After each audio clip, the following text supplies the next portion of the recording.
then a lot of things will change. This does not mean that this is the right assumption. It is probably the right assumption in US or Canada. It's probably the right assumption in some other jurisdictions. But as we will see, it is not the right assumption in for example, many cases in Europe. So I'll come back to this because it's very important. So an implication of this idea of the continuum is that it makes, I think, very clear that the extent of sophistication of economic analysis that is used when we are using effects-based is greater, but how much greater will depend on the exact variant of the standard that we are using. And this has very important implications because it implies that actually under some legal standards that are close to per se or object-based, we should be using quite a lot of economic analysis. So only if you are using a very strict object-based or per se rule, the amount of economic analysis is negligible. In all other cases, you will have to be using some economic analysis, and in some cases, this could be, it may have to be quite rich, even though it is not a full effects-based approach that you are following. So here are the main variants that we can have in mind. So you can think of a strict per se as a rule, which is the rule that we are using, for example, for hardcore cartels, strict per se rule. And here, the form of the conduct is very important. So the effects do not have to be examined because it is presumed that knowing the form of the conduct is enough in order for the authority to be able to say that with a very, very high probability, this conduct is going to reduce welfare. And we know that this is true for cartels, and so for cartels, hardcore price fixing, horizontal price fixing, that's what I mean by cartels, we can use this strict per se rule, and this is the rule that is used throughout the world. Now, in Europe, we can have we can use a per se rule or object-based rule, but have some exception and allow the parties to try to rebut this presumption of illegality. And this is, if we do that, this doesn't exist in the United States, for example, for the case of cartels, but it exists in Europe. It's quite interesting, this. We are talking about a rebuttable per se rule. And then we can talk about a per se rule that is subject to a significant market power requirement. So we have first to prove, here you see on the third one, we start having to apply quite a bit of economics in order to establish that there is significant market power. You need quite a bit in order to do that. And we may then say that once we have established significant market power, then we apply a per se rule to that subset of conducts by firms which have this significant market power. So for as long as the conducts are not undertaken by firms that have significant market power, we think that there is no violation, but if they do, then we use a per se rule and we say that this is violating the competition law. Then we can move on and use what has been called modified per se, where we do have to undertake what we can call a contextual analysis of the market and firm characteristics in order, for example, to show that what we are observing is consistent with rational behavior, with the incentives of the firms that are involved in the conduct under consideration, etc., etc. So you can think of very good examples are examples where we have a conduct that seems like predatory behavior, or we have a conduct relating to information exchange. I think this is a very good example. And then it is difficult to use a per se or subject to significant market power requirement type of test. We need to satisfy ourselves that what we are observing, the market characteristics, give the firms incentives, for example, to exchange information as a way of colluding okay, as a facilitating device for establishing a collusive agreement. Then we have structured rule of reason, where we have a number of tests that are very well defined, that need to be satisfied in order to prove violation. But you see, these are predefined. So we say, in order to prove violation of law, we have to check this, and this. And I can give you an example later on that was discussed in the last 2 days in a conference I was on in intellectual property. Then we have something that the Americans call quick look. It looks funny that it says quick look, because quick look is like an effects-based. It's like a rule of reason, but without necessarily going into very deep modeling and examining the counterfactual and trying to find empirical evidence. And that's why it has the quick, but it is an effects-based approach. And the full or unstructured or open-ended rule of reason is the ultimate in assessment, which, as I was saying at the beginning, is very common nowadays in North America and a few other countries. So that's the variance. So when we are here, essentially, the use of economics is at its maximum. When we are here, the use of economics is at its minimum. Okay, so and as we move down, we are increasing them. So the question is, how does the authority decide which one to use? So there is a conduct that it has to, there is an alleged violation of competition law, and it has to decide, how am I going to assess this? So what is the legal standard I'm going to use? Am I going to use this? Am I going to use this? Am I going to go for a full rule of reason? And as I said at the beginning, there is a lot of variation across countries about how this question is answered. And the Americans are using this, when in Europe we may be using this, or even this. Okay, so if I come to the factors that, sorry.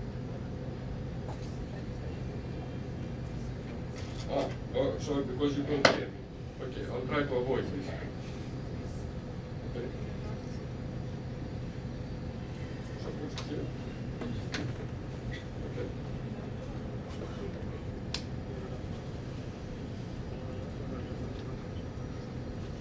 Anyway, if I push one more time. Thanks a lot. So is this better? But it's when you move this side, so it'll be easier. Yes, okay, great. Okay, so let us come to the crux of the question, how should we choose legal standard?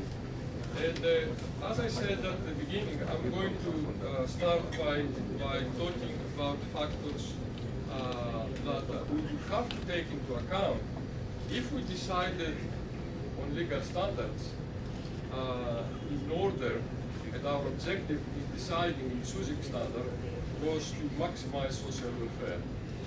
So our objective is which standard, if we use this standard, do we maximize social welfare? Or if we use this standard, do we maximize social welfare? Okay.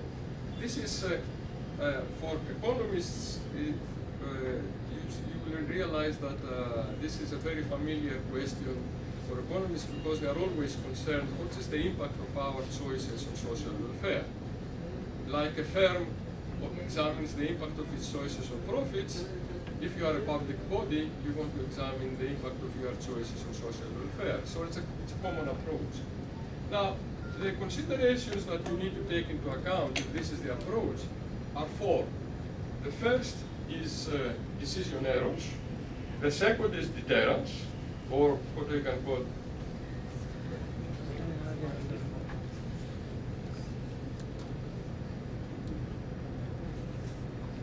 okay. Okay? Oh. Louder. Great. So, all this time was I held them from? It's okay now, but it wasn't before. But you didn't complain, so. So the main considerations are decision errors, deterrence effects, effects on predictability or legal certainty, and administrative costs. of enforcement. So there have been a series of papers, in many of which I have also been involved in recent years, which examine these issues. Traditionally, the approach has been to examine decision errors. And this goes back to a famous American judge called Easterbrook, who 25 years ago proposed that the right approach to deciding which legal standard to use is to minimize decision errors. And this has become the decision theoretic approach. Of course, this is a very large part of the story, but it's not the complete story. But the complete story took 15 years after Easterbrook in order to be examined. So for 15 years, everybody thought of this decision theoretic approach as the approach to choosing legal standards. So what are the decision errors? Well, the decision errors that we can make when we make decisions like this are either type 1, what statistics people talk calls type 1, but these are just false convictions, and type 2 or false acquittals. So of course, if we are making a lot of these mistakes, then welfare is not going to be maximized. So of course, Easterbrook was right that we want to minimize these mistakes when we are making choices. What we do in an article that was published in the Journal of Industrial Economics in 2009 was to establish an explicit test for deciding if a higher legal standard will reduce decision errors. Now, actually, this explicit test I presented yesterday in this conference on IP, but unfortunately, most of the people there were not economists. By far, most of the people were lawyers, and they did not appreciate the equation there. And I also told them that I find this is a beautiful equation. They thought, a beautiful equation? Does there exist a beautiful equation? But it is a beautiful equation in the sense that it accords with our intuition about when decision errors should be minimized. So if you think about it, if we use a per se rule, then we decide, we know what is the conduct, okay? We understand the characteristics of the conduct.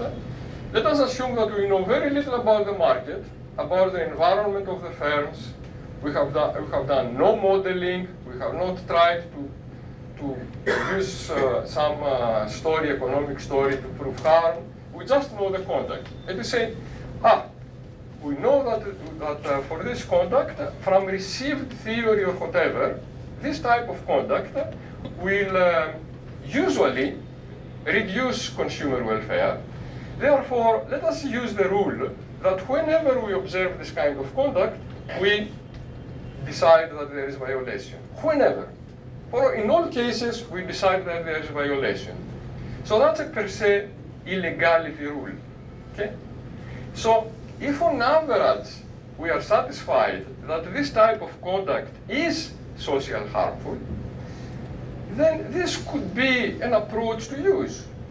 If we know that on average tying, bundling by dominant firms is harmful, and we believe it, okay, and we have articles that have been published in academic journals showing this, then one rule that we can use is whenever we observe that a dominant firm is bundling its products, we say there is violation. Okay? So that's a per se illegality rule, standard. Okay? An authority may start thinking, and this started, for example, in the States 20 years ago, started thinking the authorities there, perhaps we are making too many mistakes here. Find violation in all cases where a dominant firm is bundling its product, perhaps this is silly. So perhaps we are accusing too many innocent firms. We are making too many type 1 errors, and perhaps the cost of this is very high. So perhaps we should try to investigate the cases where dominant firms are bundling their products. This means moving towards an effects-based analysis. This means making more investigations. Now, think when this decision to move towards an effects-based analysis will reduce the decision errors that are made. because some decision errors certainly will be made if you decide, I find violation in all cases. Certainly you'll make some errors. But the thing is, how big are the errors? How many are the errors? So what this test says is that moving towards effects-based, when you examine such a situation, will be a good idea because it will reduce decision errors, therefore the cost of decision errors, if the effects-based rule, the test that you have, has high enough discriminatory quality. So if our rule is efficient in the sense that it can discriminate between cases of bundling which are harmful from cases of bundling which are benign, this is what I mean by discriminatory quality. So if our models, our analysis, the empirical evidence that we can gather allow us to discriminate